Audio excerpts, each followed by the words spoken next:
master of disguise, jewelry expert, historian, gentleman, burglar. Classic Tales presents the Arsène Lupin Podcast.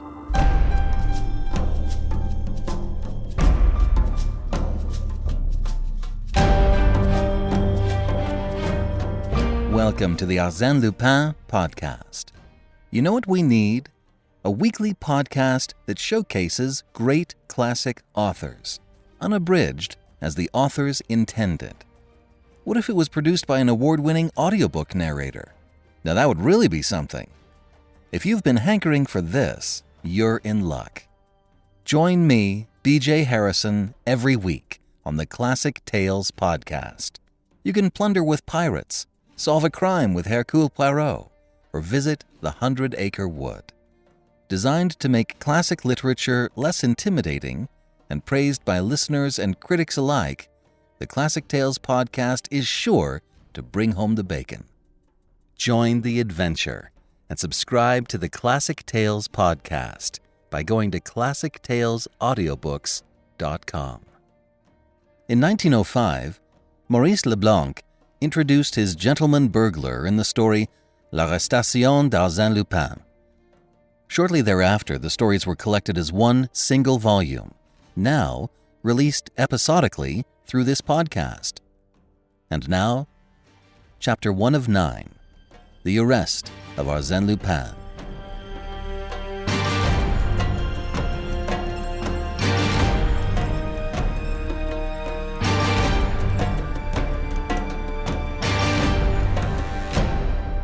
It was a strange ending to a voyage that had commenced in a most auspicious manner. The transatlantic steamship La Provence was a swift and comfortable vessel, under the command of a most affable man. The passengers constituted a select and delightful society. The charm of new acquaintances and improvised amusements served to make the time pass agreeably. We enjoyed the pleasant sensation of being separated from the world, living, as it were, upon an unknown island, and consequently obliged to be sociable with each other. Have you ever stopped to consider how much originality and spontaneity emanate from these various individuals who, on the preceding evening, did not even know each other, and who are now, for several days, condemned to lead a life of extreme intimacy, jointly defying the anger of the ocean, the terrible onslaught of the waves, the violence of the tempest, and the agonizing monotony of the calm and sleepy water? Such a life becomes a sort of tragic existence, with its storms and its grandeurs, its monotony and its diversity. And that is why, perhaps, we embark upon that short voyage with mingled feelings of pleasure and fear. But, during the past few years, a new sensation has been added to the life of the transatlantic traveler. The little floating island is now attached to the world from which it was once quite free. A bond united them, even in the very heart of the watery wastes of the Atlantic. That bond is the wireless telegraph, by means of which we receive news in the most mysterious manner. We know full well that the message is not transported by the medium of a hollow wire. No, the mystery is even more inexplicable, more romantic, and we must have recourse to the wings of the air in order to explain this new miracle. During the first day of the voyage, we felt that we were being followed, escorted, preceded even by that distant voice, which from time to time whispered to one of us a few words from the receding world. 2 friends spoke to me. 10, 20 others sent gay or somber words of parting to other passengers. On the second day, at a distance of 500 miles from the French coast, in the midst of a violent storm, we received the following message by means of the wireless telegraph. Arsène Lupin is on your vessel. First cabin, blonde hair, wound right forearm, traveling alone, under name of R. At that moment a terrible flash of lightning rent the stormy skies. The electric waves were interrupted. The remainder of the dispatch never reached us. Of the name under which Arsène Lupin was concealing himself, we knew only the initial. If the news had been of some other character, I have no doubt that the secret would have been carefully guarded by the telegraphic operator as well as by the officers of the vessel. But it was one of those events calculated to escape from the most rigorous discretion. The same day, no one knew how, the incident became a matter of current gossip, and every passenger was aware that the famous Arsène Lupin was hiding in our midst. Arsène Lupin in our midst. The irresponsible burglar, whose exploits had been narrated in all the newspapers during the past few months. The mysterious individual with whom Ganimard, our shrewdest detective, had been engaged in an implacable conflict amidst interesting and picturesque surroundings. Arsène Lupin, the eccentric gentleman who operates only in the chateaux and salons, and who, one night, entered the residence of Baron Schormann, but emerged empty-handed, leaving, however, his card on which he had scribbled these words: Arsène Lupin, gentleman burglar, will return when the furniture is genuine.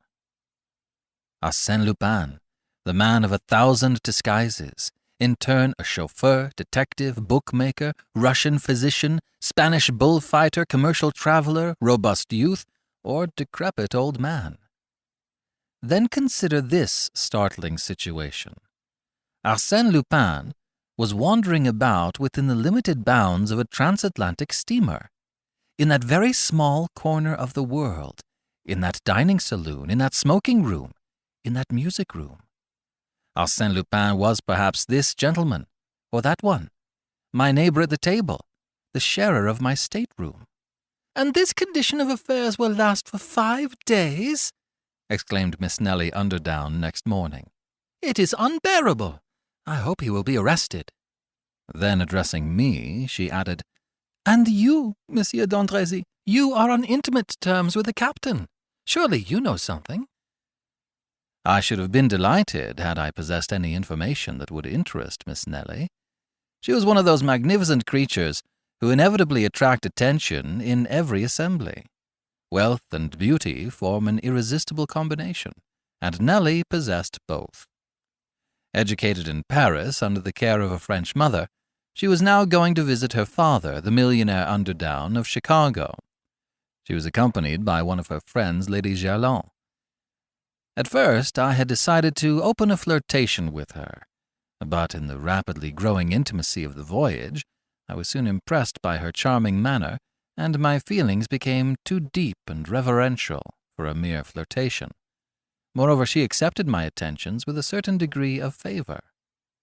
She condescended to laugh at my witticisms and display an interest in my stories. Yet I felt that I had a rival in the person of a young man with quiet and refined tastes, and it struck me at times that she preferred his taciturn humor to my Parisian frivolity.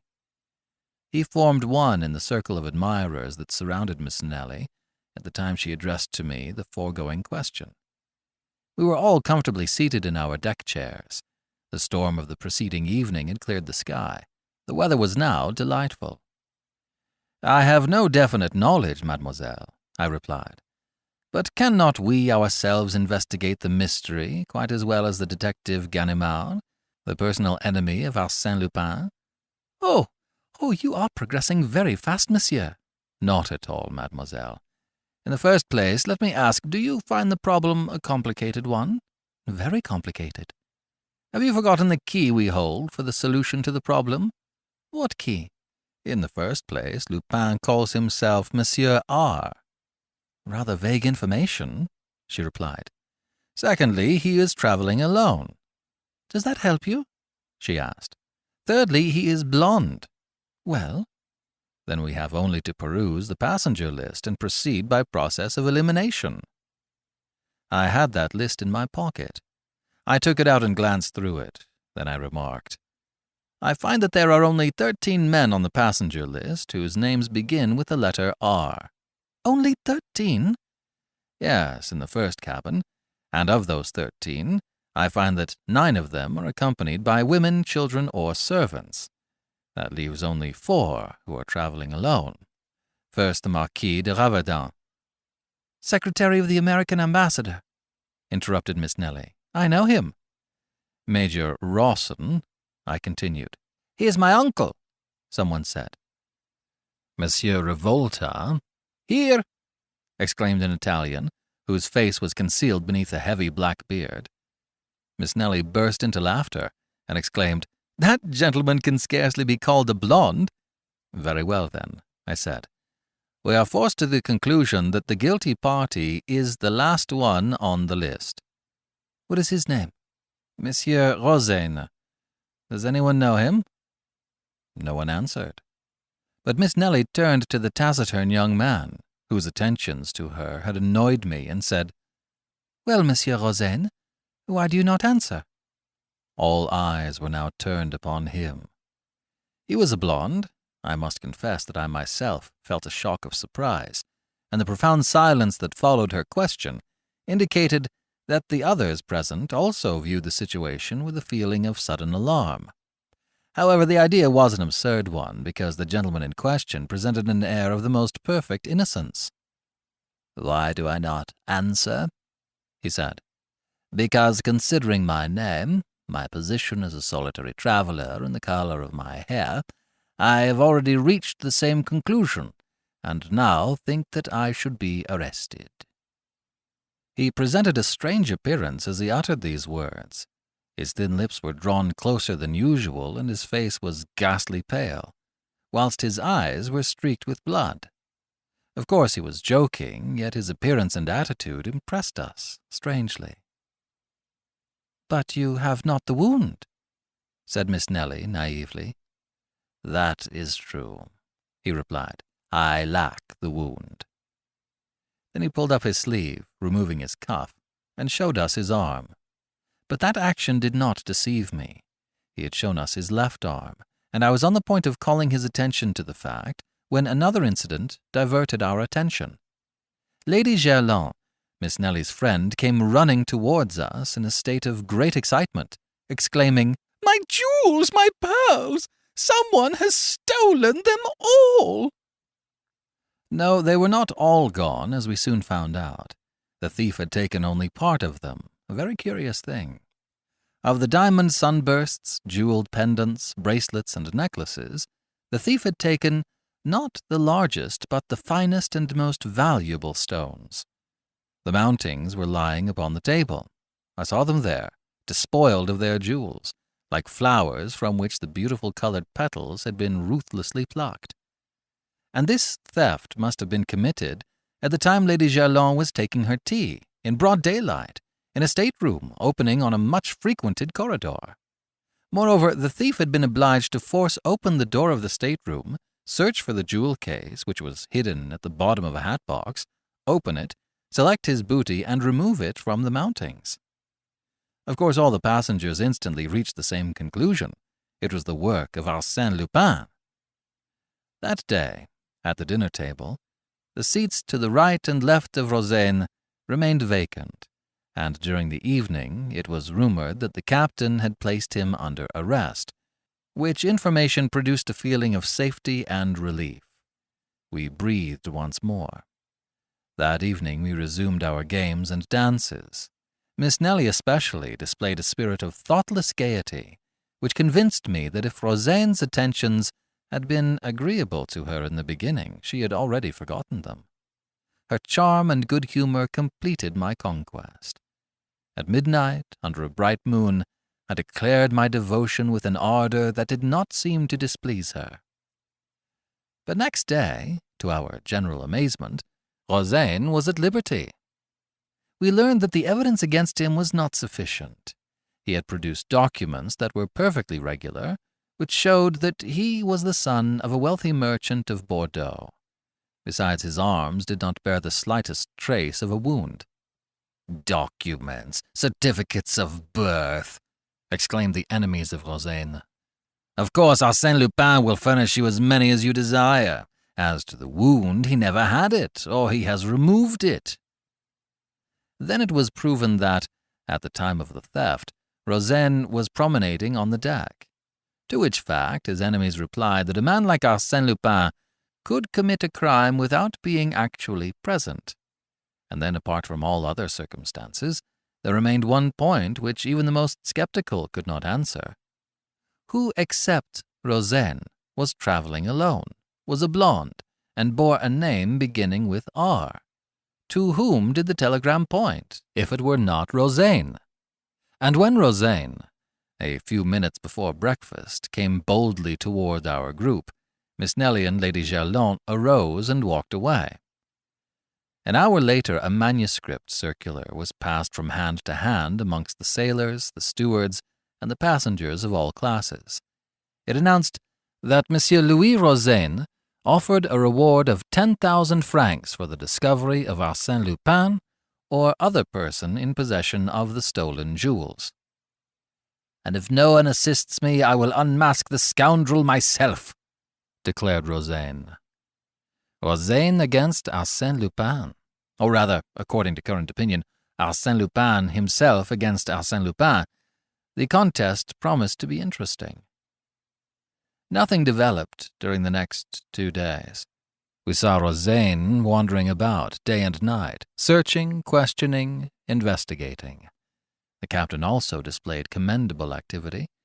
He caused the vessel to be searched from stern to stern, ransacked every stateroom under the plausible theory that the jewels might be concealed anywhere except in the thief's own room. "I suppose they will find out something soon," remarked Miss Nelly to me. "He may be a wizard, but he cannot make diamonds and pearls become invisible." "Certainly not," I replied. "But he should examine the lining of our hats and vests and everything we carry with us." Then, exhibiting my Kodak, a 9x12 with which I had been photographing her in various poses, I added, "In an apparatus no larger than that, a person could hide all of Lady Gerlon's jewels. He could pretend to take pictures, and no one would suspect the game."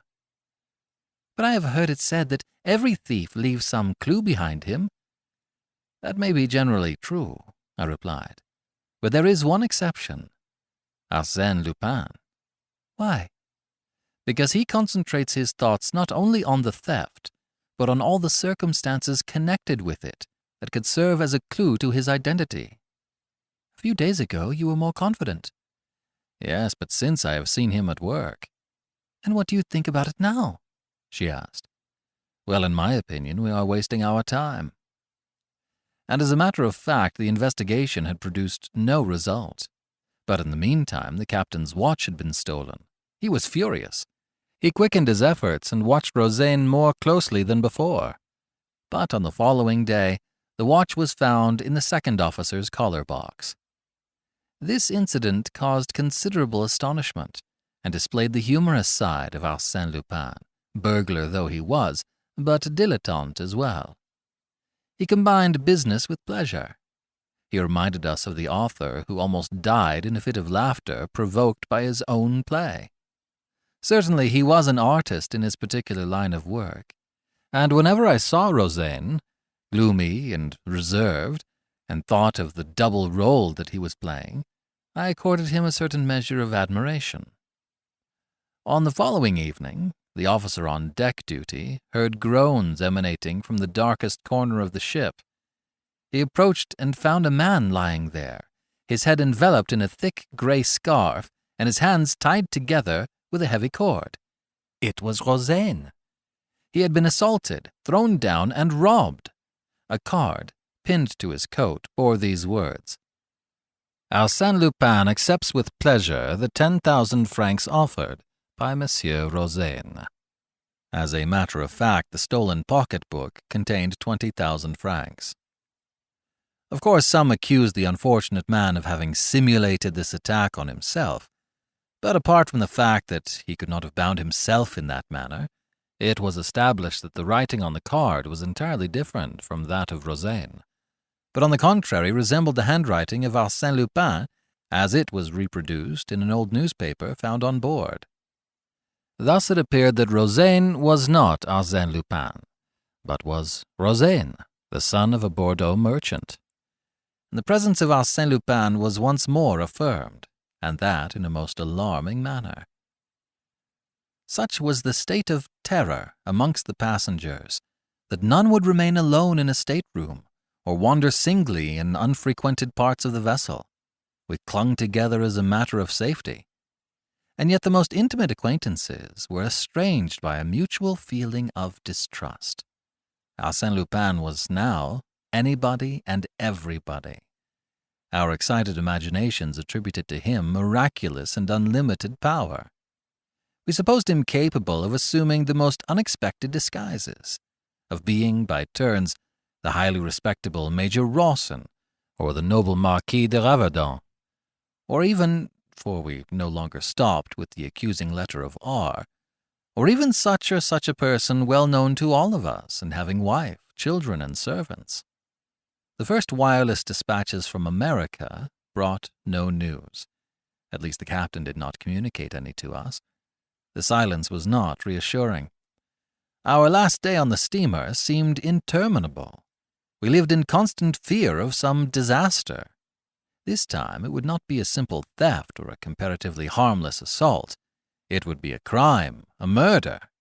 No one imagined that Arsène Lupin would confine himself to those two trifling offenses. Absolute master of the ship, the authorities powerless, he could do whatever he pleased. Our property and lives were at his mercy. Yet those were delightful hours for me, since they secured to me the confidence of Miss Nelly. Deeply moved by those startling events, and being of a highly nervous nature, she spontaneously sought at my side a protection and security that I was pleased to give her. Inwardly I blessed Arsène Lupin. Had he not been the means of bringing me and Miss Nelly closer to each other? Thanks to him, I could now indulge in delicious dreams of love and happiness. Dreams that, I felt, were not unwelcome to Miss Nelly. Her smiling eyes authorized me to make them. The softness of her voice bade me hope. As we approached the American shore, the active search for the thief was apparently abandoned, and we were anxiously awaiting the supreme moment in which the mysterious enigma would be explained. Who was Arsène Lupin? Under what name, under what disguise was the famous Arsène Lupin concealing himself? And at last that supreme moment arrived. If I live 100 years, I shall not forget the slightest details of it. "How pale you are, Miss Nelly," I said to my companion, as she leaned upon my arm, almost fainting. "And you," she replied. "Ah, you are so changed." "Just think. This is a most exciting moment, and I am delighted to spend it with you, Miss Nelly. I hope that your memory will sometimes revert." But she was not listening. She was nervous and excited. The gangway was placed in position, but before we could use it, the uniformed customs officers came on board. Miss Nelly murmured, "I shouldn't be surprised to hear that Arsène Lupin escaped from the vessel during the voyage. Perhaps he preferred death to dishonor, and plunged into the Atlantic rather than be arrested." "Oh, do not laugh," she said. Suddenly I started, and in answer to her question I said, "Do you see that little old man standing at the bottom of the gangway?" "With an umbrella and an olive-green coat?" "It is Ganimard." "Ganimard?" "Yes, the celebrated detective who has sworn to capture Arsène Lupin. Ah, I can understand now why we did not receive any news from this side of the Atlantic. Ganimard was here, and he always keeps his business secret." "Then you think he will arrest Arsène Lupin?" "Who can tell? The unexpected always happens when Arsène Lupin is concerned in the affair." "Oh," she exclaimed, with that morbid curiosity peculiar to women, "I should like to see him arrested." "You will have to be patient. No doubt Arsène Lupin has already seen his enemy and will not be in a hurry to leave the steamer." The passengers were now leaving the steamer. Leaning on his umbrella, and with an air of careless indifference, Ganimard appeared to be paying no attention to the crowd that was hurrying down the gangway. The Marquis de Raverdan, Major Rawson, the Italian Rivolta, and many others had already left the vessel before Rosaine appeared. Poor Rosaine. Perhaps it is he after all, said Miss Nelly to me. What do you think? I think it would be very interesting to have Ganimard and Rozaine in the same picture. You take the camera. I am loaded down. I gave her the camera, but too late for her to use it. Rozaine was already passing the detective. An American officer, standing behind Ganimard, leaned forward and whispered in his ear. The French detective shrugged his shoulders, and Rozaine passed on. Then, my God, who was Arsène Lupin? Yes, said Miss Nelly aloud. Who can it be? Not more than 20 people now remained on board. She scrutinized them one by one, fearful that Arsène Lupin was not amongst them. We cannot wait much longer, I said to her. She started toward the gangway. I followed. But we had not taken 10 steps when Ganimard barred our passage. Well, what is it? I exclaimed. One moment, monsieur. What's your hurry? I am escorting mademoiselle. One moment, he repeated in a tone of authority. Then, gazing into my eyes, he said, Arsène Lupin, is it not? I laughed and replied, No, simply Bernard d'Andrézy. Bernard d'Andrézy died in Macedonia 3 years ago. If Bernard d'Andrézy were dead, I should not be here, but you are mistaken. Here are my papers. They are his. And I can tell you exactly how they came into your possession. You are a fool, I exclaimed. Arsène Lupin sailed under the name of R. Yes, another one of your tricks. A false scent that deceived them at Havre. You play a good game, my boy, but this time, luck is against you. I hesitated a moment. Then he hit me a sharp blow on the right arm, which caused me to utter a cry of pain. He had struck the wound, yet unhealed, referred to in the telegram. I was obliged to surrender. There was no alternative. I turned to Miss Nelly, who had heard everything. Our eyes met. Then she glanced at the kodak I had placed in her hands, and made a gesture that conveyed to me the impression that she understood everything. Yes, there, between the narrow folds of black leather, in the hollow center of the small object I had taken the precaution to place in her hands before Ganimard arrested me. It was there. I had deposited Rozaine's 20,000 francs and Lady Gerlon's pearls and diamonds. Oh, I pledge my oath that at that solemn moment when I was in the grasp of Ganimard and his 2 assistants, I was perfectly indifferent to everything, to my arrest, the hostility of the people, everything except this one question. What will Miss Nelly do with the things I had confided to her? In the absence of that material and conclusive proof, I had nothing to fear. But would Miss Nelly decide to furnish that proof? Would she betray me? Would she act the part of an enemy who cannot forgive, or that of a woman whose scorn is softened by feelings of indulgence and involuntary sympathy? She passed in front of me. I said nothing but bowed very low. Mingled with the other passengers, she advanced to the gangway with my kodak in her hand. It occurred to me that she would not dare to expose me publicly, but she might do so when she reached a more private place. However, when she had passed only a few feet down the gangway with a movement of simulated awkwardness, she let the camera fall into the water between the vessel and the pier.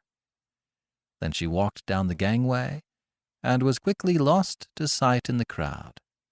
She had passed out of my life forever. For a moment I stood motionless. Then, to Ganimard's great astonishment, I muttered, "What a pity that I am not an honest man." Such was the story of his arrest as narrated to me by Arsène Lupin himself. The various incidents, which I shall record in writing at a later day, have established between us certain ties, shall I say, of friendship? Yes, I venture to believe that Arsène Lupin honors me with his friendship, and that it is through friendship that he occasionally calls on me, and brings into the silence of my library his youthful exuberance of spirits, the contagion of his enthusiasm, and the mirth of a man for whom destiny has naught but favors and smiles. His portrait? How can I describe him? I have seen him 20 times, and each time he was a different person. Even he himself said to me on one occasion, "I no longer know who I am. I cannot recognize myself in the mirror." Certainly he was a great actor, and possessed a marvelous faculty for disguising himself. Without the slightest effort, he could adopt the voice, gestures, and mannerisms of another person.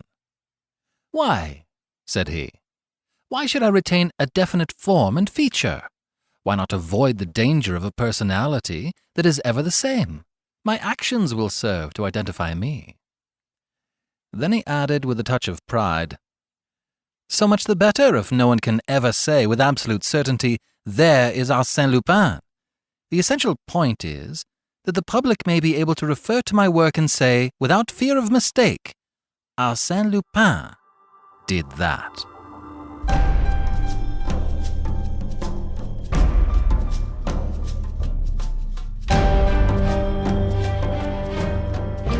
This is BJ Harrison. I hope you're enjoying the Arsène Lupin podcast. For more Arsène Lupin audiobooks, go to classictalesaudiobooks.com and pick up the next in the series. There you can also subscribe to the award-winning Classic Tales podcast, the cure for the common commute. I'll see you next week, everybody.